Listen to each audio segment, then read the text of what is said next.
PM Modi ने विपक्ष को चारों खाने चित कर दिया है। जो लोग पीएम मोदी पर सवाल उठा रहे थे, उन्हें पीएम मोदी ने बोलने लायक भी नहीं छोड़ा है। ऑपरेशन सिंदूर के दौरान हुए सीज फायर के फैसले में अमेरिका की कोई मध्यस्थता नहीं थी। ये बात पीएम मोदी ने खुद अमेरिकी राष्ट्रपति डोनाल्ड ट्रंप से 35 मिनट लंबी बातचीत में स्पष्ट की है। वहीं दूसरी तरफ कपिल सिब्बल सरकार के फैसले से काफी परेशान नजर आ रहे हैं। मोदी सरकार के हर फैसले के खिलाफ सुप्रीम कोर्ट में खड़े रहने वाले वकील कपिल सिब्बल अब काफी चिंतित नजर आ रहे हैं। उन्हें लग रहा है कि कहीं उनका खेल खराब न हो जाए। हाईकोर्ट के जज यशवंत वर्मा के केस में एक बार फिर कपिल सिब्बल भड़क गए हैं। कपिल सिब्बल ने केंद्र सरकार पर सवाल उठाए हैं। साथ ही सिब्बल ने पूर्व सीजीआई के फैसले पर भी सवाल उठाया। गौरतलब है कि हाईकोर्ट के जज यशवंत वर्मा के आवास पर अधजले नोट मिले थे, जिसके बाद से काफी बवाल मचा हुआ है। केंद्र सरकार न्यायमूर्ति यशवंत वर्मा के खिलाफ महाभियोग प्रस्ताव लाने जा रही है। ऐसे में राज्यसभा सांसद और वकील कपिल सिब्बल ने आरोप लगाया है कि सरकार का उद्देश्य कोलिजियम प्रणाली को खत्म करना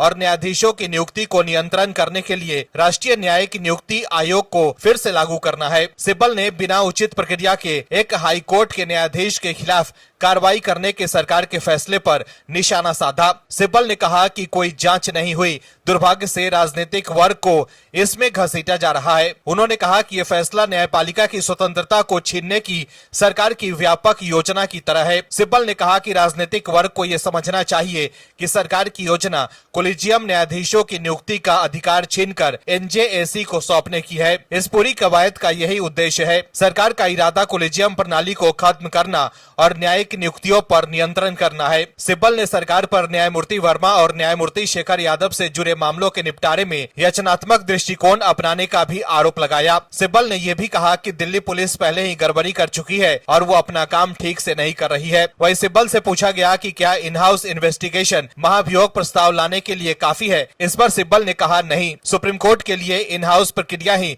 इन हाउस प्रक्रिया है। सिब्बल ने कहा कि वास्तव में मुझे आश्चर्य है कि तत्कालीन सीजीआई संजीव खन्ना के लिए सरकार को रिपोर्ट भेजने की संवैधानिक जरूरत क्या थी। तो देखा आपने कैसे कपिल सिब्बल अब पूर्व सीजीआई के फैसले पर भी सवाल उठा रहे हैं। वहीं आप दर्शक अगर पीएम मोदी के फैसले से खुश हैं तो कमेंट में यस और जय हिंद जरूर लिखिए, ताकि सिब्बल और विपक्ष को साफ संदेश जाए कि जनता पीएम मोदी के साथ है। वहीं इस खबर में आगे आपको बताएंगे सब कुछ डिटेल में। यह भी बताएंगे कि कैसे राहुल गांधी के किए कराए पर पीएम मोदी ने पानी फेर दिया है। इसके अलावा दूसरे खबरों के बारे में भी बात करेंगे, तो बने रहिए हमारे साथ अंत तक और देखिए हमारी ये खास रिपोर्ट। साथ ही आप दर्शकों से विनम्र निवेदन है कि अगर अब तक आपने चैनल को सब्सक्राइब नहीं किया है तो अभी कर लीजिए। कांग्रेस के नेता हर मुद्दे पर राजनीति करने में लगे रहते हैं। कांग्रेस को सिर्फ मोदी सरकार का विरोध करने से मतलब है। राहुल गांधी से लेकर जयराम रमेश और पार्टी के दूसरे नेता लगातार मोदी सरकार पर सवाल उठाते रहे हैं। कभी सरकार की विदेश नीति को फेल बताते हैं तो कभी कुछ और, लेकिन हर बार कांग्रेस बैकफुट पर आ जाती है। इस बार कांग्रेस के ही वरिष्ठ नेता शशि थरूर ने जो बताया है, उसके बाद पार्टी के कुछ भी बोलना मुश्किल हो गया है। दर्शकों, जो लोग पूछ रहे थे कि पीएम मोदी आखिर कनाडा क्यों गए हैं, तो उनको जरूर शशि थरूर को सुनना चाहिए। पीएम मोदी जानते हैं कि कब कहां क्या एक्शन लेना है। कांग्रेस की ट्रोल आर्मी ट्रेंड चलाकर बीजेपी पे कई सवाल उठा रही है, लेकिन हमारे देश के प्रधानमंत्री की सोच इससे काफी परे है। वो जानते हैं कि कब क्या करना है। वो फोटो खिंचवाने नहीं बल्कि आतंक को लेकर विश्व 7 सबसे मजबूत आर्थिक व्यवस्था वाले देशों को एकजुट करने गए हैं। समझने की जरूरत तो ये है कि भारत को सिर्फ एक सीमा पर ही दुश्मनों से नहीं लड़ना है, बल्कि उसे घर के भीतर इन ट्रोल आर्मी से भी लड़ना है। तो वहीं पाकिस्तान जैसे प्रत्यक्ष और चीन जैसे अप्रत्यक्ष दुश्मन से भी लड़ना है। भारत ने अपनी बात सर्वदलीय सांसद टीम के द्वारा विश्व के कोने कोने में तो पहुंचा दी है, पर अब बारी थी देश के पीएम की। तो पीएम ने कनाडा जाकर तमाम प्रोपेगेंडा के बीच दूध का दूध और पानी का पानी कर दिया। दरअसल कांग्रेस महासचिव जयराम रमेश ने अमेरिकी राष्ट्रपति डोनाल्ड ट्रंप के G7 शिखर सम्मेलन से एक दिन पहले चले जाने पर भी पीएम मोदी पर सवाल उठा दिए। उन्होंने इसे स्वयंभू विश्वगुरु की गले लगाने की आदत को बड़ा झटका बताया। वहीं जैसे ही पाकिस्तानी सेना के chief army staff field marshal Asim Munir और अमेरिकी राष्ट्रपति डोनाल्ड ट्रंप की मुलाकात की खबरें आई, कांग्रेस पार्टी ने केंद्र सरकार पर जबरदस्त निशाना साधा। कांग्रेस ने इसे भारत की कूटनीति के लिए खतरा बताया। वहीं कांग्रेस के सांसद शशि थरूर सरकार के साथ नजर आ रहे हैं। थरूर ने G7 शिखर सम्मेलन के लिए पीएम मोदी के कनाडा दौरे की प्रतिक्रिया दी। उन्होंने कहा कि G7 में हम दुनिया की 7 सबसे बड़ी अर्थव्यवस्थाएं नहीं रह गईं, क्योंकि भारत और चीन अब बड़ी अर्थव्यवस्था वाले देश हैं और इस तर्क के अनुसार उन्हें भी G7 का हिस्सा होना चाहिए। फिर भी G7 देश बहुत शक्तिशाली हैं। इसके बीच आपसी तालमेल बहुत अच्छा है। उन्होंने ये भी कहा कि हमारे प्रधानमंत्री को इन देशों से बात करने का मौका मिलना, उसके साथ अपनी चिंताएं साझा करना काफी महत्वपूर्ण है। इसमें चिंता की कोई जरूरत नहीं है। मुझे पूरा भरोसा है कि प्रधानमंत्री की इस यात्रा के दौरान कई महत्वपूर्ण वार्ताएं होंगी और जब विदेश सचिव लौटेंगे तो हमें उसके बारे में जानकारी देंगे। दर्शकों, कांग्रेस ये मानने के लिए तैयार ही नहीं है कि भारत की अर्थव्यवस्था तेजी से आगे बढ़ रही है, लेकिन थरूर ने साफ साफ कह दिया कि भारत और चीन भी अब बड़ी अर्थव्यवस्थाएं हैं। ऐसे में थरूर का ये बयान कांग्रेस के लिए किसी झटके से कम नहीं। इससे पहले ऑपरेशन सिंदूर के बाद भी शशि थरूर लगातार भारत की तरफ से जोरदार पक्ष रख रहे थे। इसको लेकर भी कांग्रेस को मिर्ची लग रही थी। सर्वदलीय डेलीगेशन में शशि थरूर का नाम देखकर भी कांग्रेस भड़क गई थी। कांग्रेस के वो नेता पसंद हैं जो हर बात पर मोदी सरकार और पीएम मोदी का विरोध करें, लेकिन शशि थरूर हमेशा सच के साथ खड़े रहते हैं। वो देश हित में पीएम मोदी और मोदी सरकार के साथ खड़े हैं। आपको बता दें कि दिल्ली में संसद की विदेश मामलों की समिति की बैठक हुई थी, जिसके बाद कांग्रेस सांसद थरूर ने कहा था कि हमारे एक विषय पर बात चल रही थी। विषय था भारत की हिंद महासागर रणनीति। ये विदेश नीति का मामला है, इसमें रक्षा से जुड़ी बातें भी हैं। थरूर ने आगे बताया कि बैठक में रक्षा सचिव और नौसेना के अधिकारी भी मौजूद थे। उनसे इस विषय पर जानकारी ली गई। थरूर ने कहा कि बातचीत बहुत अच्छी रही। हमने 2.5 घंटे से ज्यादा तक समय पे सभी पहलुओं पर गंभीर चर्चा की। ये सब आपको संसद में पेश होने वाली रिपोर्ट में देखने को मिलेगा।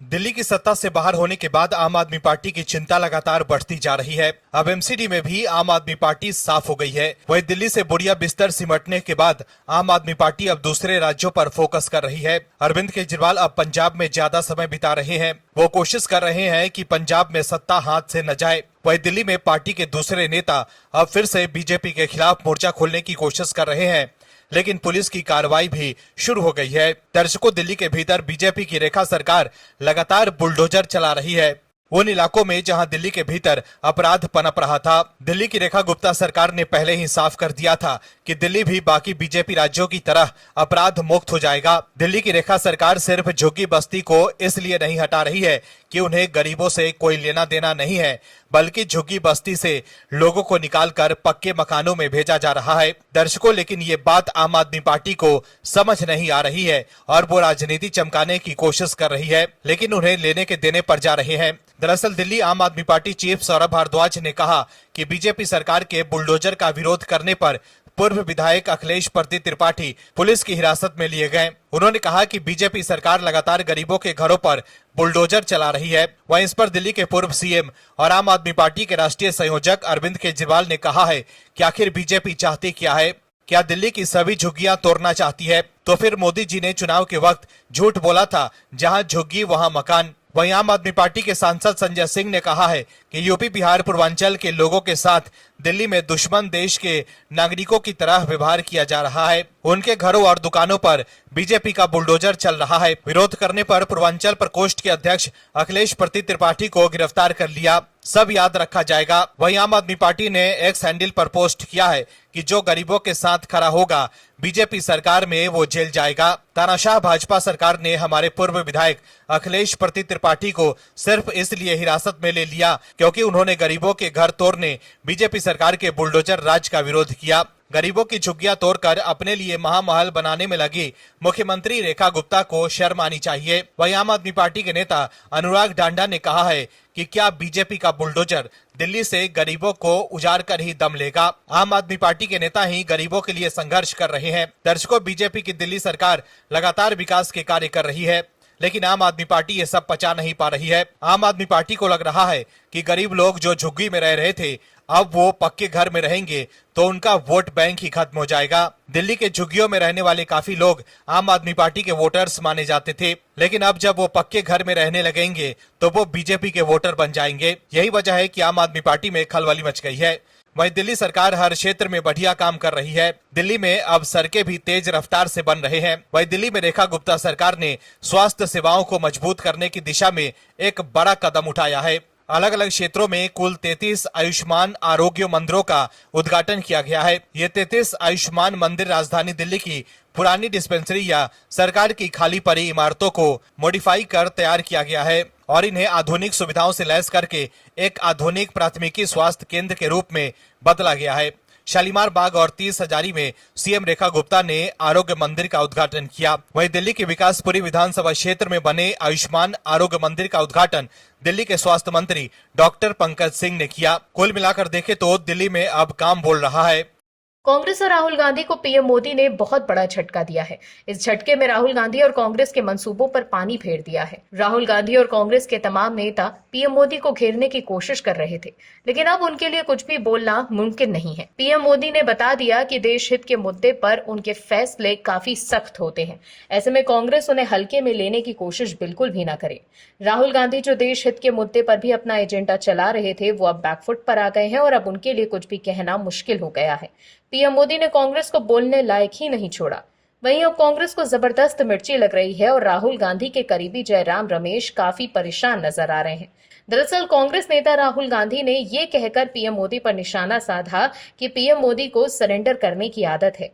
राहुल गांधी ने कहा था कि अमेरिकी राष्ट्रपति डोनाल्ड ट्रंप ने सार्वजनिक रूप से 11 बार कहा कि मैंने पीएम मोदी को सरेंडर करवाया, लेकिन प्रधानमंत्री ने कभी भी उसका जवाब नहीं दिया। आखिर वो क्यों नहीं बोले कि ट्रंप झूठ बोल रहे हैं? सीज फायर को लेकर राहुल गांधी ने भोपाल में दावा किया था कि ट्रंप ने मोदी से कहा था नरेंद्र सरेंडर। इस टिप्पणी से बीजेपी काफी नाराज हो गई थी। बीजेपी के राष्ट्रीय अध्यक्ष जेपी नड्डा ने इसे देशद्रोह कहा था। वहीं अब पीएम मोदी ने ट्रंप को साफ साफ कह दिया है कि आप गलत बयानबाजी कर रहे हैं। दरअसल अमेरिकी राष्ट्रपति डोनाल्ड ट्रंप और प्रधानमंत्री नरेंद्र मोदी के बीच फोन पर बातचीत हुई। ट्रंप ने के आग्रह पर यह बातचीत की गई।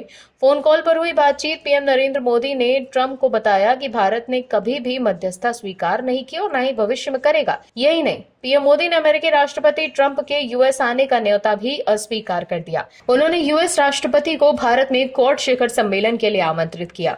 दोनों नेताओं ने आतंकवाद, ऑपरेशन सिंदूर, मध्य पूर्व में चल रहे संघर्षों और रूस यूक्रेन युद्ध जैसे तमाम मुद्दों पर चर्चा की। विदेश सचिव विक्रम मिस्त्री ने बताया कि प्रधानमंत्री मोदी और राष्ट्रपति ट्रंप की मुलाकात G7 से इतर होनी तय है। राष्ट्रपति ट्रंप को जल्दी वापस अमेरिका लौटना पड़ा, जिसके कारण ये मुलाकात नहीं हो पाई। इसके बाद राष्ट्रपति ट्रंप के आग्रह पर दोनों लीडर्स की फोन पर बात हुई। विदेश सचिव विक्रम मिस्त्री ने यह भी बताया कि पीएम मोदी ने राष्ट्रपति ट्रंप को स्पष्ट रूप से कहा कि इस पूरे घटनाक्रम के दौरान कभी भी किसी भी स्तर पर भारत अमेरिका ट्रेड डील या अमेरिका द्वारा भारत और पाकिस्तान के बीच मध्यस्थता जैसे विषयों पर बात नहीं हुई थी। सैन्य कार्रवाई रोकने की बात सीधे भारत और पाकिस्तान के बीच दोनों सेनाओं के एग्जिस्टिंग चैनल के माध्यम से हुई थी और पाकिस्तान के ही आग्रह पर यह सीज फायर हुआ था। पीएम मोदी ने जोर देकर कहा कि भारत ने न तो कभी मध्यस्थता स्वीकार की और न करता है और न कभी करेगा। इस विषय पर भारत में पूर्ण रूप से राजनीति एक मत है। वहीं ट्रंप ने पीएम मोदी द्वारा विस्तार से बताई गई बातों को समझा और भारत के प्रति समर्थन व्यक्त किया। दर्शकों, ये खबर राहुल गांधी के लिए करारा जवाब है, जो पीएम मोदी पर सरेंडर करने का आरोप लगा रहे थे। वहीं पीएम मोदी और अमेरिकी राष्ट्रपति डोनाल्ड ट्रंप के बीच टेलीकॉन्फ्रेंसिंग पर विदेश सचिव विक्रम मिस्त्री के बयान पर कांग्रेस सांसद जयराम रमेश ने कहा कि भारतीय विदेश नीति और कूटनीति को मिले झटके को समझिए। जयराम रमेश ने कहा 10 मई से लेकर अब तक 14 बार राष्ट्रपति डोनाल्ड ट्रंप दावा कर चुके हैं कि उन्होंने युद्ध विराम में मध्यस्थता की। उन्होंने व्यापार को एक साधन के रूप में इस्तेमाल किया। उन्होंने पाकिस्तान और भारत को एक साथ रखा। पीएम चुप रहे, इसका कोई जवाब नहीं दिया। आज हमें बताया गया कि उन्होंने ट्रंप के साथ 35 मिनट तक फोन पर बातचीत करी और उन्होंने विदेश सचिव से जो बातें कही, उनमें से कई बातें संसद में भी कही। संसद का विशेष सत्र बुलाइए, कल सर्वदलीय बैठक बुलाइए और वही बातें कहिए जो आपने ट्रंप से फोन पर कही थी। हम संसद में बहस चाहते हैं, हम रचनात्मक बहस चाहते हैं, हम सर्वदलीय बैठक चाहते हैं, हम एकता और एकजुटता दिखाना चाहते हैं। तो देखा आपने कैसे विदेश मंत्रालय के बयान के बाद भी कांग्रेस के नेता वही राग आलाप रहे हैं। आप दर्शकों से विनम्र निवेदन है कि चैनल को सब्सक्राइब जरूर करें